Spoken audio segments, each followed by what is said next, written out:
ಸ್ನೇಹಿತರೆ ನಮಸ್ಕಾರ. ನಾನು ರವೀಂದ್ರ ಜೋಶಿ. ಮತ್ತೊಮ್ಮೆ ಮಮತಾ ಬೇಗಂ ಅವರ ವಿಚಾರ ಹೇಳ್ತಾ ಇದ್ದೀನಿ ಅಂತ ಬೇಸರಿಸಿಕೊಳ್ಳಬೇಡಿ. ಇದು ಅನಿವಾರ್ಯವಾಗಿರುವುದರಿಂದ ಮತ್ತು ಅಷ್ಟು ವಿಷಯಗಳು ಪಶ್ಚಿಮ ಬಂಗಾಳಕ್ಕೆ ಸಂಬಂಧಪಟ್ಟದ್ದಾಗಿರುವುದರಿಂದ ಮತ್ತೊಂದು ಸಂಚಿಕೆಯನ್ನು ಈಕೆ ಕುರಿತಾಗಿ ಮಾತಾಡ್ತಾ ಇದ್ದೀನಿ. ಮೊದಲನೇದಾಗಿ ಈಕೆಗೆ ಮಾನಸಿಕ ಅಸ್ವಸ್ಥತೆ ಉಂಟಾಗಿದೆ ಅನ್ನೋದು ಮೇಲ್ನೋಟಕ್ಕೆ ಸ್ಪಷ್ಟವಾಗಿ ಗೋಚರಿಸ್ತಾ ಇದೆ. ಚಿತ್ತ ಚಾಂಚಲ್ಯ ಉಂಟಾಗಿದೆ, ಮಾನಸಿಕ ಕ್ಷೋಭೆ. ಸಾಧ್ಯ ಆದರೆ ಅವ್ರನ್ನ ಯಾರಾದರೂ ಕರ್ಕೊಂಬಂದು ನಿಮ್ಹಾನ್ಸ್ನಲ್ಲಿ ಒಂದು ಸಲ ಪರೀಕ್ಷೆ ಮಾಡಿಸಿದರೆ ಬಹುಶಃ ಮಾನಸಿಕ ಆರೋಗ್ಯ ಅವ್ರದ್ದು ಸುಧಾರಿಸ್ಬೋದು. ಏಕೆಂದರೆ ರಾಜಕಾರಣದಲ್ಲಿ ಚುನಾವಣೆಯನ್ನು ಎದುರಿಸುವುದು, ಎದುರಾಳಿಯ ವಿರುದ್ಧ ಘೋಷಣೆಯನ್ನು ಕೂಗುವುದು, ಭಾಷಣ ಮಾಡುವುದು ಸ್ವಾಭಾವಿಕ. ಸಂಬಂಧವೇ ಇರಲಾರದ ವ್ಯಕ್ತಿಯ ವಿರುದ್ಧ ದ್ವೇಷವನ್ನು ಮಾಡುವುದು, ನಂಜು ಕಾರ್ಕೊಳ್ಳೋದು, ಸೇಡು ತೀರಿಸ್ಕೊಳ್ಳೋದಿದೆಯಲ್ಲ, ಇದು ಸಾಮಾನ್ಯ ಮಾನಸಿಕ ಮನಸ್ಥಿತಿ ಅಂತ ಅನಿಸೋದಿಲ್ಲ ಅನ್ನುವಂಥ ಕಾರಣಕ್ಕೋಸ್ಕರ ಇದನ್ನು ನಾನು ಹೇಳ್ತಾ ಇಲ್ಲ. ಇದನ್ನು ಪರೋಕ್ಷವಾಗಿ ಹೇಳಿದವರು ಈ ದೇಶದ ಹೆಮ್ಮೆಯ ರಾಷ್ಟ್ರಪತಿಗಳಾದಂಥ ದ್ರೌಪದಿ ಮುರ್ಮು ಅವರು. ದ್ರೌಪದಿ ಮುರ್ಮು ಅವರು ಹೇಗಿದ್ದಾರೆ ಅಂತ ನಾನು ತಮ್ಮೆದುರಿಗೆ ಮತ್ತೊಂದು ಸಲ ಹೇಳಬೇಕಾಗಿಲ್ಲ. ಆ ರೀತಿಯದಾದಂಥ ಸರಳ ಜೀವನ ಮಾಡುವ, ನಿಸ್ಪೃಹವಾದಂಥ ಬದುಕನ್ನು ನಡೆಸ್ಕೊಂಡು ಬಂದಿರುವಂಥ ಮತ್ತೊಬ್ಬ ವ್ಯಕ್ತಿ ನಮ್ಮ ಕಣ್ಣೆದುರಿಗೆ ಸದ್ಯದ ಸಂದರ್ಭದಲ್ಲಿ ಕಾಣಿಸೋದೇ ಇಲ್ಲ. ಅಬ್ದುಲ್ ಕಲಾಂ ನಂತರ ಆ ರೀತಿಯ ಒಂದು ಸ್ಫಟಿಕದ ಶುಭ್ರತೆ ಇರುವಂಥ ವ್ಯಕ್ತಿ ಆ ಸ್ಥಾನದಲ್ಲಿ ಕೂತಿದಾರಲ್ಲ, ಅದ್ರ ಬಗ್ಗೆ ಭಾಳ ದೊಡ್ಡ ಮಟ್ಟದ ಹೆಮ್ಮೆ ನಮಗಿದೆ. ಆದರೆ ಅಂಥ ದ್ರೌಪದಿ ಮುರ್ಮುಗೆ ಇನ್ನಿಲ್ಲದ ಹಾಗೆ ಕಿರುಕುಳ ಕೊಡುವುದು, ಅವ್ರ ಬಗ್ಗೆ ಇಲ್ಲ ಸಲ್ಲದ ಅಪಪ್ರಚಾರ ಮಾಡೋದು, ಅವರಿಗೆ ಅಗೌರವ ತೋರಿಸೋದು, ಅವರಿಗೆ ಮಾನಸಿಕವಾಗಿ ಇನ್ನಷ್ಟು ಹಿಂಸೆಯನ್ನು ಕೊಡೋದು, ಇದೆಲ್ಲ ಮಾಡೋದಿದೆಯಲ್ಲ, ಇದಕ್ಕೆ ಹುಚ್ಚು ಅಲ್ಲದೆ ಬೇರೆ ಏನಂತಾರಂತ ನೀವು ನನಗೆ ಹೇಳ್ರಿ. ಭಾಳ ಒಳ್ಳೆಯ ಶಬ್ದ ಏನು ಬಳಸ್ಬೇಕಾಗಿಲ್ಲ. ಸ್ವಾಸ್ಥ್ಯ ಹೋಗಿದೆ, ಅದಾಗಿದೆ, ಚಿತ್ತ ಚಾಂಚಲ್ಯ, ಕ್ಷೋಭೆ ಏನೂ ಬೇಕಾಗಿಲ್ಲ. ಹುಚ್ಚು ಹಿಡಿದಿದೆ ಅನ್ನೋದು ಅತ್ಯಂತ ಬರೋಬ್ಬರಿಯಾದಂಥ ಯೋಗ್ಯವಾದಂಥ ಶಬ್ದ ಅಂತ ನನಗೆ ಅನಿಸ್ತದೆ. ಅಲ್ರಿ, ದ್ರೌಪದಿ ಮುರ್ಮು ಅವರು ಟಾಯ್ಲೆಟ್ ಹೋಗ್ತಾರೆ, ಟಾಯ್ಲೆಟ್ನಲ್ಲಿ ನೀರು ಇರಲಾರ್ದ ಹಾಗೆ ಮಾಡಿದರು. ದ್ರೌಪದಿ ಮುರ್ಮು ಅವರು ಗೋಸಾಯಿಪುರ ಅಂತ ಜಾಗದಿಂದ ಈ ಮಿಥಾನ್ ನಗರ್ ಹೋಗಿ ಆ ಜಾಗ ಹೇಗಿದೆ ಅಂತ ನೋಡ್ಲಿಕ್ಕೆ ಹೋಗ್ತಾರೆ. ಮಿಥಾನ್ ನಗರ್ ರಸ್ತೆಯಲ್ಲಿ ಹೋಗಲಾರ್ದಾಗೆ ಅಲ್ಲೆಲ್ಲ ಕಸ ಹಾಕಿರ್ತಾರೆ.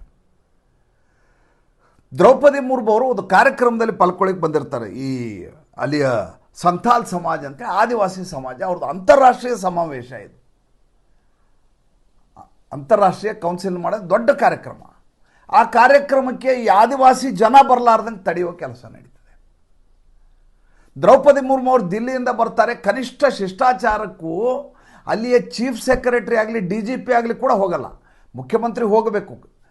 ಪದ್ಧತಿ ಪ್ರಕಾರ, ಶಿಷ್ಟಾಚಾರದ ಪ್ರಕಾರ ಆಯಾ ರಾಜ್ಯದ ಮುಖ್ಯಮಂತ್ರಿ ರಾಷ್ಟ್ರಪತಿಯವರುಗಳನ್ನು ಪುಷ್ಪಗುಚ್ಛ ಕೊಟ್ಟು ಆದರದಿಂದ ಆಹ್ವಾನ ಮಾಡ್ಕೋಬೇಕು, ಸ್ವಾಗತಿಸಬೇಕು. ಅವರ ಜೊತೆ ಒಂದು ಕಡೆ ಚೀಫ್ ಸೆಕ್ರೆಟರಿ ಇರಬೇಕು, ಮತ್ತೊಂದು ಕಡೆ DGP ಇರಬೇಕು. ಇದು ಶಿಷ್ಟಾಚಾರ. ದ್ರೌಪದಿ ಮುರ್ಮು ನೋಡಿದರೆ ಇಳಿದಿದ್ದಾರೆ, ಈಕೆ ಧರಣಿ ಕೂತಿದ್ದಾರೆ. ಧರಣಿ ಕೂಡಲಿ, ಬೇರೆ ಮಂತ್ರಿಗಳನ್ನು ಆ ಜಾಗಕ್ಕೆ ಹೋಗಿ ಅವ್ರು ರಿಸೀವ್ ಮಾಡಲಿಕ್ಕೆ ಕಳಿಸಿಲ್ಲ. ಚೀಫ್ ಸೆಕ್ರೆಟರಿ ಹೋಗಿಲ್ಲ, DGP ಹೋಗಿಲ್ಲ, ಯಾರೂ ಹೋಗಿಲ್ಲ. ಅನಾಥ ಪ್ರಜ್ಞೆಯಿಂದ ಈ ದೇಶದ ರಾಷ್ಟ್ರಪತಿ ಒಂದು ರಾಜ್ಯಕ್ಕೆ ಹೋಗಿ ನರಳುವ ಹಾಗೆ ಆಗತ್ತೆ ಅಂದರೆ ಈಕೆಯ ದುರಹಂಕಾರ ಎಷ್ಟಿರಬೇಕು, ಯಾವ ರೀತಿಯ ಅರಾಜಕತೆಯಲ್ಲಿರಬೇಕು ಮತ್ತು ಎಷ್ಟರ ಮಟ್ಟಿಗೆ ಈಕೆ ನಂಜನ್ನು ಕಾರ್ಕೋತಾ ಇರಬೇಕು ಅಂತ ನೀವು ದಯವಿಟ್ಟು ನನಗೆ ಹೇಳಿ. ಭಾಷಣದಲ್ಲಿ ಹೇಳೇ ಬಿಟ್ರು ಅವರು, ದ್ರೌಪದಿ ಮುರ್ಮು ಅವರು. ನೋಡಿ ಅವರ ಭಾಷೆ ಎಷ್ಟು ಸೌಜನ್ಯದಿಂದ ಕೂಡಿದೆ. ಒಬ್ಬ ವ್ಯಕ್ತಿಯ ಚಾರಿತ್ರ್ಯ ಅರ್ಥ ಆಗೋದು ಹೇಗೆ ಅಂದರೆ ಅವರು ಆಡುವ ಮಾತುಗಳಿದ್ವಲ್ಲ, ನಾಲಿಗೆ ನಮ್ಮ ಆಚಾರವನ್ನು ಹೇಳುತ್ತದೆ ಅಂತ ಹೇಳ್ತಾರಲ್ಲ, ಅದೇ ಆಚಾರ ಅಂದರೆ ಅದೇ. ಸನ್ನಡತೆ ಅನ್ನೋದು ವ್ಯಕ್ತಿಗತವಾಗಿ ಮನುಷ್ಯನಲ್ಲಿ ಆಂತರಿಕವಾಗಿ ಇರಬೇಕಾದಂಥದ್ದು. ಅವ್ರು ಹೇಳ್ತಾರೆ, ಮಮತಾ ಬ್ಯಾನರ್ಜಿಯವರು ನನ್ನ ಸೋದರಿ, ಅದು ಯಾಕೆ ನನಗೆ ಹೆಂಗೆ ಮಾಡಿದ್ರೋ ಗೊತ್ತಿಲ್ಲ, ನನಗೆ ಹೋಗಲಿ ದ್ರೌಪದಿ ಮುರ್ಮು ಮುಖ್ಯ ಅಲ್ಲ. ಈ ದೇಶದ ರಾಷ್ಟ್ರಪತಿ ಬಂದ ಸಂದರ್ಭದಲ್ಲಿ ಆ ದೇಶದ ರಾಜ್ಯದ ಮುಖ್ಯಮಂತ್ರಿ ಸ್ವಾಗತಿಸುವುದು ವಾಡಿಕೆ, ಶಿಷ್ಟಾಚಾರ. ಅದನ್ನು ಆಕೆ ಮಾಡಲೇ ಇಲ್ಲ. ಹೋಗಲಿ, ಆಕೆ ಮಂತ್ರಿಗಳಾಗಲಿ ಅಥವಾ ಆಕೆ ಚೀಫ್ ಸೆಕ್ರೆಟರಿ ಆಗಲಿ, DGP ಆಗಲಿ, ಯಾರಾದರೂ ಬರ್ಬೋದಿತ್ತು. ಯಾರೂ ಕೂಡ ಸ್ವಾಗತಿಸಲಿಕ್ಕೆ ಬರಲಿಲ್ಲ. ನನ್ನ ಮೇಲೆ ಯಾವ ಕೋಪ ಇದೆ ನನಗೆ ಇನ್ನೂ ತನಕ ಅರ್ಥ ಆಗ್ತಾ ಇಲ್ಲ, ನನ್ನ ಮೇಲೆ ಯಾಕೆ ಮುನಿಸ್ಕೊಂಡಿದ್ದಾರೆ ಅವರು ಅಂತ ಮುಗ್ಧವಾಗಿ ಪ್ರಶ್ನೆಯನ್ನು ಕೇಳಿದರು. ಒಳಗಡೆ ನೋವು ಕಾಣಿಸ್ತಾ ಇತ್ತು. ನೋಡಿ, ಒಬ್ಬ ಮನುಷ್ಯ ನೊಂದಿದ್ದಾನೆ ಅಂತ ಹೇಳಲಿಕ್ಕೆ ಭಾಳ ದೊಡ್ಡ ದೊಡ್ಡ ಕೆಟ್ಟ ಅಶ್ಲೀಲವಾದ ಶಬ್ದಗಳನ್ನ ಬಳಸಬೇಕಾಗಿಲ್ಲ. ಉಸ್ ಅಂತ ಅಂದುಬಿಟ್ರೆ ಸಾಕು, ಛೇ ಅಂದುಬಿಟ್ರೆ ಸಾಕು. ಅದಕ್ಕಿಂತ ಶಾಪ ಇನ್ನೊಂದಿಲ್ಲ. ದ್ರೌಪದಿಯವರ ಧ್ವನಿಯಲ್ಲಿ, ದ್ರೌಪದಿ ಮುರ್ಮು ತಾಯಿ ದ್ರೌಪದಿ ಮುರ್ಮು ಅವರ ಧ್ವನಿಯಲ್ಲಿ ಆ ಒಳಗಡೆ ಉಸ್ ಅನ್ನುವಂಥ ಧ್ವನಿ ನನಗೆ ಕೇಳಿಸ್ತಾ ಇತ್ತು. ಅಂದರೆ ಮಮತಾ ಬೇಗಂ ಅವರು ಮಾಡಿರುವ ಪ್ರತಿ ಆಟಗಳೂ ಕೂಡ ದ್ರೌಪದಿ ಮುರ್ಮು ಥರದ ಮುಗ್ಧ ಅಮಾಯಕ ಹೆಣ್ಮಗಳಿಗೂ ಅರ್ಥ ಆಗಿದೆ. ಅದಾದಮೇಲೆ ಯಾಕೆ ಹೇಳ್ತಾರೆ, ಯಾಕೆ ದೊಡ್ಡ ಜಾಗದಲ್ಲಿ ಕಾರ್ಯಕ್ರಮವನ್ನು ಆಯೋಜನೆ ಮಾಡಿಲ್ಲ, ಯಾಕೆ ವ್ಯವಸ್ಥೆ ಮಾಡಲಿಲ್ಲ, ಯಾಕೆ ಮಾಡಲಿಲ್ಲ ಅಂತಂದರೆ ಅಲ್ಲಿ ಜಾಗ ಕೊರತೆ ಆಗ್ತಿತ್ತು, ಅದಕ್ಕೆ ಅಲ್ಲಿಂದ ಇಲ್ಲಿ ಮಾಡಿದ್ದೀವಿ. ಮುಂಚೆ ಇದ್ದದ್ದು ಮಿಥಾನ್ ನಗರ್ ಅಂಥೇಳಿ, ಅಲ್ಲಿಂದ ಗೋಸಾಯಿಪುರಕ್ಕೆ ಶಿಫ್ಟ್. ಆ ಗೋಸಾಯಿಪುರದಲ್ಲಿ ಈ ಕಾರ್ಯಕ್ರಮ ಏನಿತ್ತಲ್ಲ, ಇದು ಸಂತಾಲ್ ಸಮಾಜದ ಸಮಾವೇಶ, ಅಂತಾರಾಷ್ಟ್ರೀಯ ಸಮಾವೇಶ, ಆ ಸಮಾವೇಶಕ್ಕೆ ಜನ ಹೋಗಲಿಕ್ಕೆ ಅವಕಾಶ ಆಗಲಾರ್ದಂಗೆ ಕಿಷ್ಕಿಂದೆ ಮಾಡಿ ಆ ರಸ್ತೆ ಬಂದ್ ಮಾಡಿಬಿಟ್ರು. ಜನನೇ ಬರಬಾರ್ದು ಕಾರ್ಯಕ್ರಮಕ್ಕೆ. ಅದನ್ನು ಮತ್ತೆ ಆಕೆ ಸ್ವತಃ ದ್ರೌಪದಿ ಮುರ್ಮು ಅವರು ಹೇಳ್ತಾರೆ, ನನ್ನ ಕಾರ್ಯಕ್ರಮಕ್ಕೆ ಜನನೇ ಬರಬಾರ್ದು ಅನ್ನುವಂಥ ದೃಷ್ಟಿಕೋನ ಏನಾದರೂ ಮಮತಾ ಬ್ಯಾನರ್ಜಿ ಅವ್ರಿಗಿತ್ತ, ನನ್ನ ಸೋದರಿಗೆ, ಏಕೆಂದರೆ ಬರುವ ಕಾರ್ಯಕರ್ತರೆಲ್ಲ ಬರಲಾರ್ದಂಗೆ ರಸ್ತೆ ಬಂದ್ ಮಾಡಲಾಗಿದೆ, ಇದರ ಹಿಂದಿರುವ ಉದ್ದೇಶ ಏನು ಅಂತ ನನಗೆ ಅರ್ಥ ಆಗ್ತಾ ಇಲ್ಲ ಅಂತ ಹೇಳಿದರು. ಇದು ಅಸಹಾಯಕತೆ ಅಲ್ಲ. ನೋಡಿ, ರಾಷ್ಟ್ರಪತಿಗಳ ಮನಸ್ಸು ಮಾಡಿದರೆ ಕ್ಷಣಾರ್ಧದಲ್ಲಿ 356 ಹೇರಿ ಆಕೆಯನ್ನು ಮನೆಗೆ ಕಳಿಸ್ಬಿಡ್ಬೇಕು. ಕ್ಷಣಾರ್ಧ. ಯಾರನ್ನೂ ಕೇಳಬೇಕಾಗಿಲ್ಲ, ಪ್ರಧಾನಿಯವ್ರನ್ನೂ ಕೇಳಬೇಕಾಗಿಲ್ಲ ರಾಷ್ಟ್ರಪತಿಗಳು. ಆ ರೀತಿಯಾದಂಥ ಸಂವಿಧಾನಾತ್ಮಕವಾದ ಪರಮಾಧಿಕಾರ ಆಕೆಗೆ ಇರ್ತದೆ. ಗೃಹ ಸಚಿವಾಲಯಕ್ಕೆ ಒಂದು ಪತ್ರ ಕಳಿಸಿದ್ರೆ ಆಯ್ತು, ಅವರು ಪ್ರಧಾನಮಂತ್ರಿ ಕಾರ್ಯಾಲಯಕ್ಕೆ ಜೊತೆಗೆ ನೋಟಿಫಿಕೇಷನ್ ಹೋಗುತ್ತೆ, ಆದೇಶದ ಪ್ರತಿ ಗೃಹ ಸಚಿವಾಲಯಕ್ಕೆ. ಈ ಸರ್ಕಾರ ಅರಾಜಕತೆ ಇದೆ, ಇಲ್ಲಿ ಲಾ ಆ್ಯಂಡ್ ಆರ್ಡರ್ ಇಲ್ಲ, ಇಲ್ಲಿ ಯಾವುದೇ ಕಾರಣಕ್ಕೂ ಜನಜೀವನ ಮಾಡಲಿಕ್ಕೆ ಯೋಗ್ಯವಾದಂಥದ್ದಲ್ಲ, ಆದ್ದರಿಂದ ನನ್ನ ಆಡಳಿತ, ರಾಷ್ಟ್ರಪತಿಯವರ ಆಡಳಿತ ಇರಲಿ ಅಂತ ಅವರು ಒಂದೇ ಒಂದು ಆದೇಶ ಮಾಡಿ ಖಲಾಸ್, ಸರ್ಕಾರ ಬಿದ್ದೋಯ್ತಲ್ಲಿ ಒಂದು ಕ್ಷಣದಲ್ಲಿ. ಅಂಥ ಪರಮಾಧಿಕಾರ ಇರುವಂಥ ದ್ರೌಪದಿ ಮುರ್ಮು ಅವರು ದೈನ್ಯತೆಯಿಂದ, ಸಮಾಧಾನದಿಂದ ಮಾತಾಡಬೇಕಾದ ಅಗತ್ಯವೇ ಇರೋದಿಲ್ಲ. ಆದರೆ ಅವರು ಮಾತಾಡಿದರು. ಏಕೆಂದರೆ ಆ ಕ್ಯಾರೆಕ್ಟರ್ ಇದೆಯಲ್ಲ, ವ್ಯಕ್ತಿತ್ವ, ಆ ರೀತಿಯಾದ ವ್ಯಕ್ತಿತ್ವ. ಅದು ಶಬ್ದಗಳಲ್ಲಿ ನಾವು ಅದನ್ನು ಕೂಡಿಸ್ಲಿಕ್ಕೆ ಸಾಧ್ಯ ಇಲ್ಲ. ಮುಂದೆ ಅದನ್ನು ಹೇಳ್ತೀನಿ, ವಿಷಯ ಅದಲ್ಲ. ವಿಷಯ ಏನಾಯಿತು, ಇಲ್ಲಿಂದ ಅವ್ರು ಕೇಳಿದರು, ಯಾಕಲ್ಲಿ ಮಿಥಾನ್ ನಗರದಿತ್ತಲ್ಲ, ಅಲ್ಲಿಂದ ನೀವು ಗೋಸಾಯಿಪುರಕ್ಕೆ ಯಾಕೆ ಶಿಫ್ಟ್ ಮಾಡಿದ್ರಿ? ಅಲ್ಲಿರುವಂಥ ಪೊಲೀಸರು, ಇಲ್ಲ ಮಿಥಾನ್ ನಗರದಲ್ಲಿ ಜನ ಸೇರೋಕ್ಕಾಗಲ್ಲ, ಅಲ್ಲಿ ಅದಕ್ಕೋಸ್ಕರ ನಾವು ಗೋಸಾಯಿಪುರಕ್ಕೆ ಮಾಡಿದ್ದೀವಿ. ಗೋಸಾಯಿಪುರಕ್ಕೆ ಮಾಡಿದ್ದನ್ನು ಈ ಸಂತಾಲ್ ಸಮಾಜದವರು ತಿಳಿಸೇ ಇಲ್ಲ, ಅಂದರೆ ಜನ ಬರಬಾರ್ದು ಅನ್ನೋ ಉದ್ದೇಶ. ದ್ರೌಪದಿ ಮುರ್ಮು ಅವರು ಸುಮ್ಮನೆ ಬಿಡಲಿಲ್ಲ. ನಡಿ ಹಂಗಾರೆ ಅದು ಯಾವುದು ಮಿಥಾನ್ ನಗರ ತೋರಿಸು ನಡಿ ಅಂತ. ಮಿಥಾನ್ ನಗರಕ್ಕೆ ಹೊರಟ್ರೆ, ಗಾಡಿ ಹೊರಟ್ರೆ ಎರಡೂ ಕಡೆ ಕಸ ಸುರಿದಿದ್ದಾರೆ ರೀ ಇವರು. ಆ ರಸ್ತೆಯಲ್ಲಿ ಇಕ್ಕೆಲಗಳಲ್ಲಿ ಎಡಕ್ಕೆ ಬಲಕ್ಕೆ ನೋಡಿರಬಾರ್ದು, ಮೂಗು ಮುಚ್ಚಿಕೊಂಡು ಹೋಗಬೇಕು. ಆ ಸ್ಥಿತಿಯನ್ನು ಉದ್ದೇಶಪೂರ್ವಕವಾಗಿ, ದುರುದ್ದೇಶಪೂರ್ವಕವಾಗಿ ಮಾಡಲಾಗಿದೆ. ಅಲ್ಲಿ ಹೋಗ್ತಾರೆ, ಹೋಗಿ ನೋಡ್ತಾರೆ, ಸುತ್ತಲೂ ಸಂತಾಲ್ ಸಮಾಜದವರು ಒಂದಿಷ್ಟು ಜನ ನಿಂತಿದ್ದಾರೆ, ದೊಡ್ಡದ ಮೈದಾನ ಇದೆ, ಜನ ಇಲ್ಲಿ ಸೇರ್ಲಿಕ್ಕೆ ಜಾಗ ಇಲ್ಲ ಅಂತ ನಿಮ್ಗೆ ಹೇಳಿದವ್ರು ಯಾರು ಅಂತ ದ್ರೌಪದಿ ಮುರ್ಮು ಅವ್ರು ಕೇಳಿದರು. ಇಷ್ಟು ಜಾಗ ಇದೆ, ಸಂತಾಲ್ ಸಮಾಜದವ್ರು ಜನ ಸೇರ್ಲಿಕ್ಕೆ ಜಾಗ ಸಾಲಲ್ಲ ಇಲ್ಲಿ ಅಂತ, ಅದು ಹೆಂಗೆ ನೀವು ತೀರ್ಮಾನ ಮಾಡಿದ್ರಿ ಅಂತ ಕೇಳಿದ್ರು. ಯಾವಾಗಲೂ ರಾಷ್ಟ್ರಪತಿ, ಪ್ರಧಾನಮಂತ್ರಿಗಳು ಹೋಗುವಾಗ ಅಗ್ನಿಶಾಮಕ ದಳ, ಜೊತೆಗೆ ಶೌಚಾಲಯ, ವೈದ್ಯಕೀಯ ವ್ಯವಸ್ಥೆ, ಆಂಬ್ಯುಲೆನ್ಸ್ಗಳು ಎಲ್ಲವೂ ಇರ್ತವೆ. ಯಾಕೆಂದರೆ ತತ್ಕಾಲದಲ್ಲಿ ತುರ್ತು ಪರಿಸ್ಥಿತಿಗೆ ಬೇಕಾಗ್ತವಂತೆ. ದ್ರೌಪದಿ ಮುರ್ಮು ಅವರು ಶೌಚಾಲಯಕ್ಕೆ ಹೋದರೆ ನೀರೇ ಇರಲಾರದ ವ್ಯವಸ್ಥೆ ಮಾಡಿದ್ದಾರೆ ರೀ. ಈ ರೀತಿಯ ಸೇಡು, ಈ ರೀತಿಯ ನಂಜು, ಈ ರೀತಿಯ ಅಧಮಿಕೆಯನ್ನು ಎಲ್ಲಿ ಆದರೂ ನೋಡಿದ್ದಾರೆ? ಅಧಮದಲ್ಲಿ ಅಧಮಿಕೆ ಇದು. ದ್ರೌಪದಿ ಮುರ್ಮುಗೆ ಆಶ್ಚರ್ಯ ಆಗ್ಬಿಡ್ತು, ಏನು ಹಿಂಗೆಲ್ಲ ಮಾಡ್ತಾರೆ. ಎಲ್ಲಿಯೂ ಕೂಡ ಈ ರೀತಿಯಾದಂಥ ಅನುಭವ ಅವ್ರಿಗೆ ಆಗಿಲ್ಲ. ಆಮೇಲೆ ಸ್ವತಃ ನರೇಂದ್ರ ಮೋದಿ ಹೈಯೆಸ್ಟ್ ರಿಗಾರ್ಡ್ಗಳನ್ನು ರಾಷ್ಟ್ರಪತಿಯವ್ರ ಬಗ್ಗೆ ಇಟ್ಕೊಂಡಿದ್ದಾರೆ. ರಾಷ್ಟ್ರಪತಿ ಭವನದ ಯಾವುದೇ ಕಾರ್ಯಕ್ರಮ ಇದ್ದರೂ ಕೂಡ ನರೇಂದ್ರ ಮೋದಿಯವರು ಜಗತ್ತಿನ ಯಾವುದೇ ಮೂಲೆಯಲ್ಲಿದ್ದರೂ ಕೂಡ ಅವರ ಟಿಪಿನಲ್ಲಿ ಬದಲಾವಣೆಯಾಗಿ ಆ ಕಾರ್ಯಕ್ರಮದಲ್ಲಿ ಪಾಲ್ಗೊಳ್ಳುವಂಥ ಸಂಪ್ರದಾಯವನ್ನು ನರೇಂದ್ರ ಮೋದಿ ಇಟ್ಕೊಂಡಿದ್ದಾರೆ. ಯಾಕೆಂದರೆ ಅದು ಸ್ಥಾನ ಗೌರವ. ಆ ಸ್ಥಾನಕ್ಕೆ ಸಲ್ಲಿಸಬೇಕಾದಂಥ ಗೌರವ ಏನಿದೆ ಅದನ್ನು ನಾನು ಸಲ್ಲಿಸಬೇಕು ಎನ್ನುವಂಥ ಅನನ್ಯವಾದಂಥ ಮನಸ್ಥಿತಿ ಅದು. ನೋಡಿ, ಒಂದು ಸಣ್ಣ ಉದಾಹರಣೆ ಹೇಳ್ತೇನೆ, ಸ್ವಲ್ಪ ಸುದೀರ್ಘ ಆದರೂ ಪರವಾಗಿಲ್ಲ, ಗೊತ್ತಿರಲಿ ಅನ್ನುವಂಥ ಕಾರಣಕ್ಕೋಸ್ಕರ. ನರಸಿಂಹರಾವ್ ಅವರು ಪ್ರಧಾನಮಂತ್ರಿ ಆಗ್ತಾರೆ. ಹೈಕಮಾಂಡು ನಿಮ್ಗೆ ಗೊತ್ತು, ಸೋನಿಯಾ ಗಾಂಧಿ.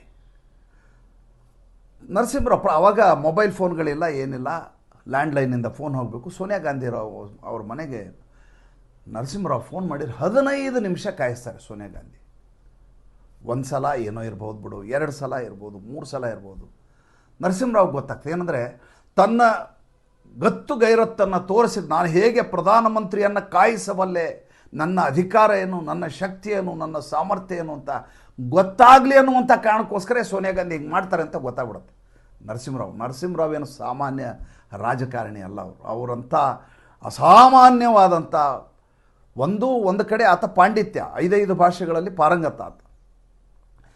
ಎರಡನೇದು, ಆತ ವಿಶೇಷತೆ ಏನಪ್ಪ ಅಂದ್ರೆ ಆಂಧ್ರದಿಂದ ಬಂದವರು, ಅದಾದಮೇಲೆ ಈಗ ತೆಲಂಗಾಣ ಆಗಿದೆ ಒಡೆದು. ವಿಶೇಷತೆ ಏನಪ್ಪ ಅಂತಂದರೆ ಈ ಅಜಾತ ಶತ್ರು ಆತನ ವಿರೋಧಿಗಳೇ ಇರಲಿಲ್ಲ.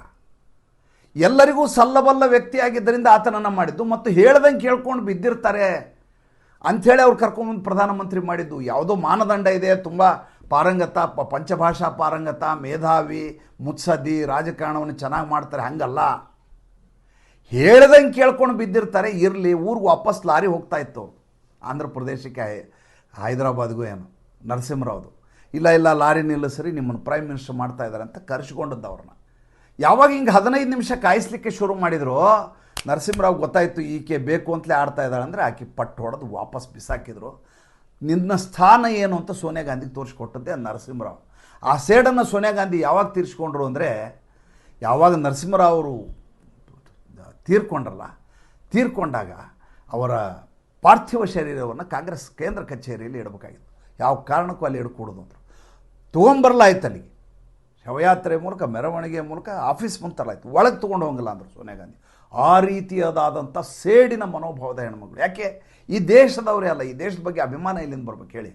ಆದರೆ ಇದಕ್ಕೆ ತದ್ವಿರುದ್ಧ ಮನಮೋಹನ್ ಸಿಂಗ್ ಫೈಲ್ ಹಿಡ್ಕೊಂಡು ಹೋಗಿ ಮನೆ ಮುಂದೆ ಹಿಂಗೆ ನಿಂತಿರೋದು. ಬಂದವ್ರಿಗೆಲ್ಲ ಶೇಕ್ ಹ್ಯಾಂಡ್ ಮಾಡ್ತಿದ್ರು ಸೋನಿಯಾ ಗಾಂಧಿ. ಇವರು ಇದ್ದದ್ದನ್ನು ನೋಡಿಯೂ ನೋಡಲಾರ್ದ ಹಾಗೆ ಆ್ಯಕ್ಟಿಂಗ್ ಮಾಡೋರು, ಬೇಕು ಅಂತಲೇ. ನಾನು ಲೆಕ್ಕಕ್ಕೆ ಇಲ್ಲ, ನೀನು ಪ್ರಧಾನಮಂತ್ರಿ ಅಂತ ನೀ ಅಂದ್ಕೊಂಡಿರ್ಬೋದು, ನಾನು ನಿನ್ನ ಲೆಕ್ಕಕ್ಕೆ ಹಿಡಿದಿಲ್ಲ. ಬಂದಿರೋ ಎಲ್ಲ ಡಿಗ್ನಿಟರೀಸ್ನ, ಎಲ್ಲ ಪತ್ರಕರ್ತರನ್ನ, ಜೊತೆಗಿರುವಂಥ ಪಕ್ಷದ ನಾಯಕರನ್ನ ಎಲ್ಲರ ಜೊತೆ ಮಾತಾಡೋರು, ಶೇಕ್ ಹ್ಯಾಂಡ್ ಮಾಡೋರು. ಈತ ಫೈಲ್ ಇಟ್ಕೊಂಡು ನಿಂತಿರು. ಕಾಯಿ ಅಂದರೆ ಇಡೀ ದಿವಸ ಕಾಯೋದು. ಮೀಟಿಂಗ್ ಈತ ತೊಗೋಬೇಕಾದ ಮೀಟಿಂಗನ್ನು ಆಕೆ ತೊಗೋತಾ ಇದ್ರು, ಈತ ನೋಡ್ಕೊಂಡು ಕೂತಿರ್ತಿದ್ದ. ನಿರಭಿಮಾನಿ, ಸ್ವಾಭಿಮಾನೇ ಇರಲಾರ್ದಂಥ, ಅದು ಏನಂತಾರೆ, ಹೇತಲಾಂಡಿ, ಈ ಶಬ್ದಗಳನ್ನೆಲ್ಲ ಬಳಸಬಾರ್ದು ನಾವು. ಅಂಥವ್ರು ಕಾಂಗ್ರೆಸ್ಸಿಗೆ ಬೇಕು. ದ್ರೌಪದಿ ಮುರ್ಮು ಹಾಗಲ್ಲ, ಸ್ವಾಭಿಮಾನ. ನನಗೆಲ್ಲ ನೀವು ಕೊಡಬೇಕಾದ ಗೌರವ ಸ್ಥಾನಕ್ಕೆ ಕೊಡು ಅಂತ ಹೇಳಿದ್ದವರು. ಅವ್ರು ಹೇಳಬೇಕಾದ ಅಗತ್ಯ ಇಲ್ಲ. ಕಾರ್ಯಕ್ರಮ ಮುಗಿಸಿದ್ರು, ಹೋದರು, ಆರ್ಟಿಕಲ್ 356 ಬಿಸಾಕಿದ್ರು, ಗೌರ್ಮೆಂಟ್ ಕೆಡವಿ ಬಿಡ್ಬೋದಿತ್ತು. ಈಗೇನಾಗಿದೆ ಹೇಳ್ತೀನಿ. ಈಗ ಕೇಂದ್ರ ಗೃಹ ಸಚಿವಾಲಯ ನೋಟಿಸನ್ನು ಜಾರಿ ಮಾಡಿದೆ. ನೋಟಿಸ್ ಜಾರಿ ಮಾಡಿ 3 ಪ್ರಶ್ನೆಯನ್ನು ಕೇಳಿದೆ. ಅಲ್ಲಿ union home secretary Govind Mohan ಅಂತಿದ್ದಾರೆ, ಅವರು ನೋಟಿಸ್ ಜಾರಿ ಮಾಡಿದ್ದಾರೆ. ಇಲ್ಲಿಯ ಚೀಫ್ ಸೆಕ್ರೆಟರಿ ನಂದಿನಿ ಚಕ್ರವರ್ತಿ ಅಂತೇಳಿ ಪಶ್ಚಿಮ ಬಂಗಾಳದಲ್ಲಿ. ಅವರಿಗೆ ನೋಟಿಸ್ ಜಾರಿ ಮಾಡಿ 24 ಗಂಟೆಯಲ್ಲಿ ಉತ್ತರ ಕೊಡ್ಬೇಕು ನೀವು. ಈ ರೀತಿಯ ಚ್ಯುತಿ ಯಾಕಾಗಿದೆ, ಲೋಪ ಯಾಕಾಗಿದೆ, ಏನು ಚ್ಯುತಿ ಏನಾಗಿದೆ. ರಾಷ್ಟ್ರಪತಿ ಮಹೋದಯ್ ಬಂದ ಸಂದರ್ಭದಲ್ಲಿ, ರಾಜ್ಯದಕ್ಕೆ ಅತಿಥಿಯಾಗಿ ಬಂದ ಸಂದರ್ಭದಲ್ಲಿ ಅಲ್ಲಿಯ ಮುಖ್ಯಮಂತ್ರಿ, ಮುಖ್ಯ ಕಾರ್ಯದರ್ಶಿ ಹಾಗೂ ಪೊಲೀಸ್ ವರಿಷ್ಠಾಧಿಕಾರಿ 3 ಜನ ಉಪಸ್ಥಿತರಿರಬೇಕು ಸ್ವಾಗತಿಸಲಿಕ್ಕೆ. ಇರಲಿಲ್ಲ, ಯಾಕೆ, ಇದಕ್ಕೆ ಉತ್ತರವನ್ನು ಕೊಡಿ. ಎರಡನೆಯದ್ದು, ಅವರು ಬಳಸುವಂಥ ಶೌಚಾಲಯದಲ್ಲಿ ನೀರಿನ ವ್ಯವಸ್ಥೆ ಇರಲಿಲ್ಲ, ಅವ್ರ ಮೇಲೆ ಯಾವ ರೀತಿಯ ಕ್ರಮ ಕೈಗೊಂಡಿದ್ದೀರಿ, ಈ ವ್ಯವಸ್ಥೆಯನ್ನು ಮಾಡಿದ ಮೇಲೆ ಏನು ಕ್ರಮ ಕೈಗೊಂಡಿದ್ದೀರಿ ಮತ್ತು ಯಾಕೆ ಹೀಗಾಯಿತು, ಇದರ ಮಾಹಿತಿಯನ್ನು ಕೊಡಿ. ಮೂರನೇದ್ದು, ರಾಷ್ಟ್ರಪತಿ ದ್ರೌಪದಿ ಮುರ್ಮು ಅವರು ಗೋಸಾಯಿಪುರದಿಂದ ಮಿಥಾನ್ ನಗರಕ್ಕೆ ಹೋಗುವ ಸಂದರ್ಭದಲ್ಲಿ ರಸ್ತೆಗೆ ಇಕ್ಕೆಲಗಳಲ್ಲಿ ಗೊಬ್ಬರದ ರೀತಿಯಲ್ಲಿ ಕಸವನ್ನು ಬೇಕು ಅಂತಲೇ ಚೆಲ್ಲಲಾಗಿತ್ತು. ಇದರ ಹಿಂದಿರುವ ಉದ್ದೇಶವೇನು, ಇದು ಯಾಕೆ ಹಾಗಾಗಿತ್ತು ತಿಳಿಸಿ. ನಾಲ್ಕನೇದು, ಡಾರ್ಜಿಲಿಂಗ್ನ ಡಿಸ್ಟ್ರಿಕ್ಟ್ ಮ್ಯಾಜಿಸ್ಟ್ರೇಟು ಮತ್ತು ಸಿಲಿಗುರಿಯ ಪೊಲೀಸ್ ಕಮಿಷನರು ಯಾಕೆ ಉಪಸ್ಥಿತರಿರಲಿಲ್ಲ, ಇಷ್ಟು ಮಾಹಿತಿಯನ್ನು ಚೀಫ್ ಸೆಕ್ರೆಟರಿ ನನಗೆ ಕೊಡಬೇಕು ಅಂತ ನೋಟಿಸನ್ನು ಜಾರಿ ಮಾಡಿದ್ದಾರೆ. ಇದರ ಮಧ್ಯೆ ಒಂದು ಮಾತನ್ನು ಹೇಳಿದ್ದಾರೆ ಮಮತಾ ಬೇಗಂ. ಆ ಮಾತು ನನಗೆ ಇನ್ನೂ ತನಕ ಉರಿತಾ ಇರೋದೇನೆಂದರೆ, 50 ಸಲ ಬರ್ತಾರೆ ರಾಷ್ಟ್ರಪತಿ, ಏನು ಪ್ರತಿ ಸಲ ಹೋಗಿ ಅವ್ರನ್ನ ಸ್ವಾಗತಿಸೋಕ್ಕಾಗತ್ತಾ ಅಂತ ಪ್ರಶ್ನೆ ಕೇಳಿದ್ದಾರೆ ಮಮತಾ ಬೇಗಮ್ಮು ದ್ರೌಪದಿ ಮುರ್ಮು ಅವರಿಗೆ. ದ್ರೌಪದಿ ಮುರ್ಮು ಅವರು ಹಿಂದೆ ಯಾವಾಗ ಪಶ್ಚಿಮ ಬಂಗಾಳ ಹೋಗಿದ್ದಾರೆ ನನಗಂತೂ ನೆನಪಿಲ್ಲ. ಆ ಕಾರ್ಯಕ್ರಮ ಆಗಿದ್ದರೆ ನಾವು ವರದಿ ಮಾಡೇ ಮಾಡ್ತಿದ್ವಿ. ಅಂದರೆ ಉದಾಸೀನ ದುರಹಂಕಾರದ ಮೊಟ್ಟೆ ಈಕೆಗೆ ಉತ್ತರ ಕೊಡಬೇಕಾದ ಜವಾಬ್ದಾರಿ ಈಗ ಅಲ್ಲಿಯ ಮತದಾರರ ಮೇಲಿದೆ. ಮತ್ತು ಮುಂದಿನ ಸಂಚಿಕೆಯಲ್ಲಿ ಮಾತಾಡ್ತೀನಿ. ಸಂಚಿಕೆ ಇಷ್ಟ ಆಗಿದ್ದರೆ ಲೈಕ್ ಮಾಡಿ, ಫಾಲೋ ಮಾಡಿ, ಶೇರ್ ಮಾಡಿ. ನಮ್ಮ ಮುಕ್ತ ಪತ್ರಿಕೋದ್ಯಮಕ್ಕೆ ಆರ್ಥಿಕವಾಗಿ ಬೆಂಗಾವಲಾಗಿ ನಮಸ್ಕಾರ.